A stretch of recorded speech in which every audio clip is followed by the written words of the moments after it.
Security, security, security. Who doesn't want security? We all want to protect ourselves, both physically and digitally. Most of us know how physical security works, but what about digital security? How do you know if you're actually secure online? And more importantly, how can you protect yourself and your family in the digital world? In this video, we're going to cover the basics of digital security and walk through practical steps you can take to protect yourself and your loved ones. So stay tuned. In digital security, we mainly focus on three core principles: confidentiality, integrity, and availability of data. Together, these are known as the CIA Triad. Now, it has nothing to do with the federal CIA agency. Let's break them down one by one. Confidentiality means that data should only be accessible to the people who are authorized to see it and use it, and no one else. There are several ways to achieve this. The first method is encryption. Encryption scrambles data into unreadable text made up of random letters and numbers, then sends it to the receiver. You can think of encryption like a digital safe. You put your data inside, lock it, and send it. Only the person with the correct key can unlock it and read the data. So even if someone intercepts the data while it's being sent, they wouldn't be able to understand it because it's encrypted, unless there are very skilled hackers. The second method is access control. Let's say you work in a department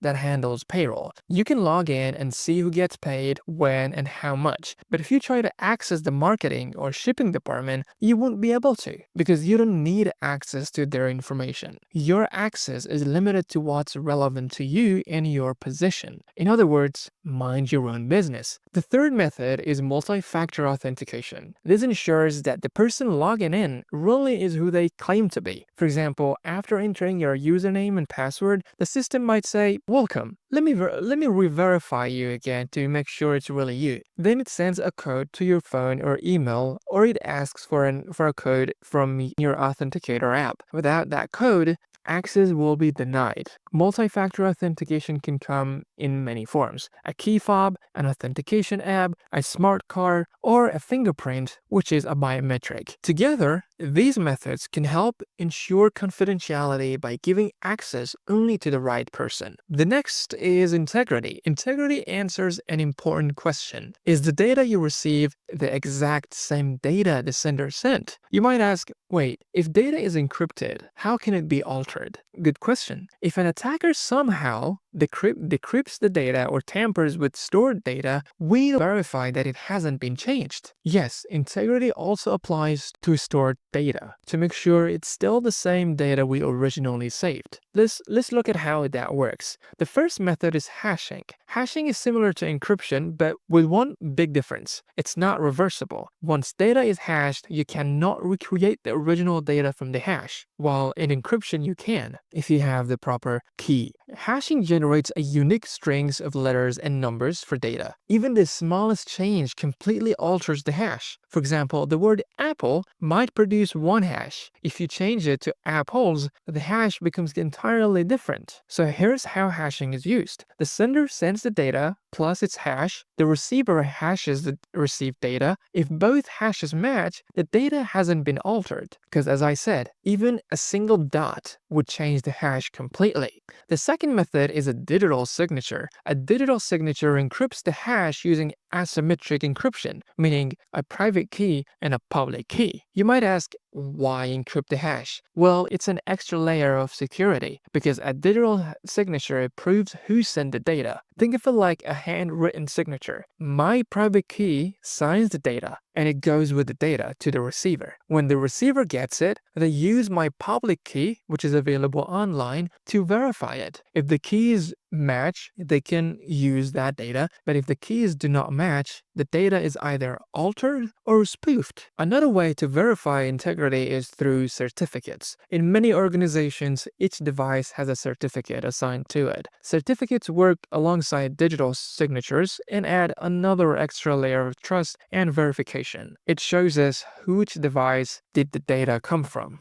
The last part of the CIA triad is availability. Availability ensures that data is accessible whenever it's needed, no matter what happens. This is achieved through multiple servers or network devices or redundancy, so backups take over if one system fails. What about power outages? That's where the uninterruptible power supply or UPS and generators come in. When the main power goes down, systems instantly switch to UPS in a way that systems will not even notice the power has gone down. Once the generator is up and running, the UPS power will transfer to the generator without any system interruption. So what is the difference between UPS and the generator? UPS provides short-term power supply, but generators are longer. Now let's talk about some common threats that can cause serious problems in a company's network. First is malware. Malware is a malicious software designed to infect systems and gain control over your device or data. Some examples of malware are keyloggers, which record everything you type on the keyboard, Trojan horse, which look legitimate at first, but behind the scene, it's actually a malware,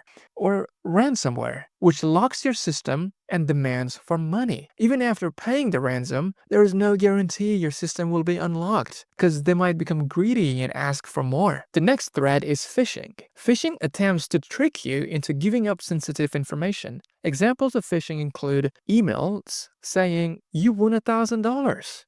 Your account is locked, click here," or they might request for password or verification codes. These messages are designed to bait you into clicking links, giving access, or sending money. The other threat is social engineering. It's similar to phishing but more personal. Attackers may call you and create a sense of urgency. They might say, "Hey, this is an emergency, you must act now or you'll lose everything." They pretend to be officials and manipulate you into revealing sensitive information.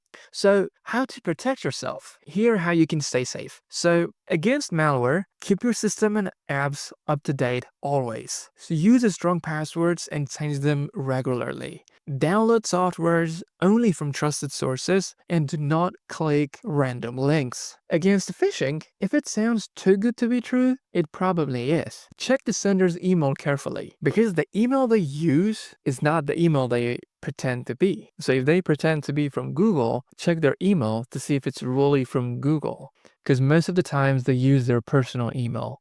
Never click links, go directly to the official website. Watch for poor grammar and fake logos.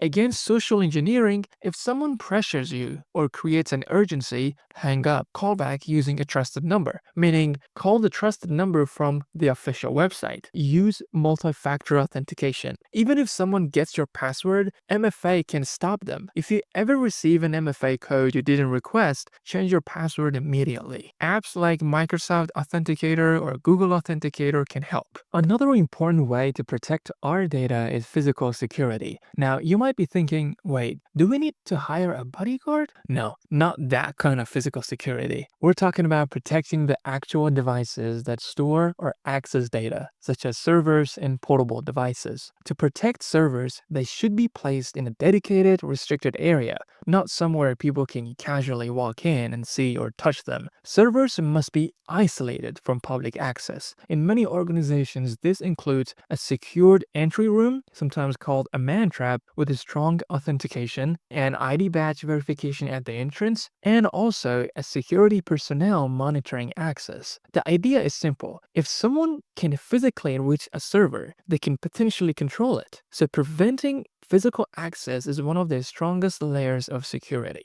For portable devices like laptops, physical protection matters too. You can use a laptop lock, a cable lock that attaches this device to a desk or fixed object. Without the key or code, the laptop is not going anywhere. It's simple, but very effective. Next is password policy. This helps protect both physical devices and user accounts by enforcing stronger authentication habits. A password policy can require strong passwords, force password changes after a certain number of days, prevent reuse of old passwords until several new ones are used, set minimum password length, and control how soon a password can be changed again. In companies, this is commonly configured in Active Directory, which is where user accounts, servers, and security policies are managed. You can also configure it on a personal Windows computer, although most home users do not usually do it. Since most homes rely on Wi-Fi, securing your wireless network is extremely important. There are many methods, but here are some key ones. First is strong encryption. Always use WPA3 encryption or WPA2 if WPA3 is not available. This prevents outsiders from easily intercepting your wireless traffic. I explained different wireless encryption standards in one of my previous videos, so you can check that out. Next is secure configuration. Use a strong Wi-Fi password. Separate your main network from your guest or IoT device's network. This is called network segmentation. If a smart device gets hacked in one segment, the attacker will not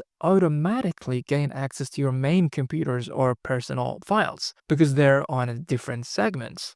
You can configure this directly in your router settings. And last but not least, avoid clicking suspicious links. Malware on one device can spread and compromise your entire network. That was about security basics. Stay safe and see you in the next one.